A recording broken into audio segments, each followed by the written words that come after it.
የዛን ቤተሰብ አንድ ልጃቸው ነው የሚያስተዳድራቸው። ብዙ ጋራጆች ምናምን ሩቅ ሳልሄድ ማለት በቅርብ ማቀሙ ነገራቸው። ከዛ ትልቁ ልጃቸው ነበር የሚያስተዳድረው። ብዙ ስራዎች ምናምን ነበራቸው ማርያምን። ከዛ በጣም ያጨሳል መስለኝ፣ ያው ይቅማል ግን ይጠጣል በደንብ አድርጎ። ሊስማማ አይችልም እሱ እንደሚባለው አባቴና እናቴ ለየብቻቸው ጸሎታቸው የሚባል ነገር አለ። ከዛ የእሱ እናት 2 መኪና ከጋራጅ ነበራቸው፣ ትልቅ ጋራጅ 2 መኪና ይዛ ወደ ሌላ አገር ሄደች። ከሽሬ አለፍ ብለህ ነውና ይዛ 4 ልጆች ይዛ ትሄዳለች ወደሱ። በቃ አንተ ከጀመርክልኝ ይሄ ጨርሰውና እኔም የአረብ ሀገር የመጣሁበት ምን እንዳረጉኝ እናገራለሁ።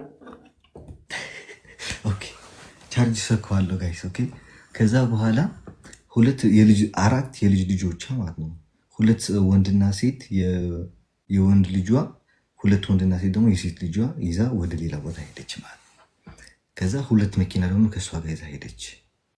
ያኛው ልጇ ቤተሰብ የሚያስተዳድር የነበረው ሰውየው ደግሞ የቤተሰቡትን እንዳለ የነበረ ሀብት በሙሉ ጨረሰው እና እዩት። ከዛ በኋላ ሴትየው እያሳደገቻቸው ነበር፣ አያትየው ማለት ነው። ከዛ የነዛ 2 ልጅ አባታቸው ይሞታል በበሽታ ማለት ነው።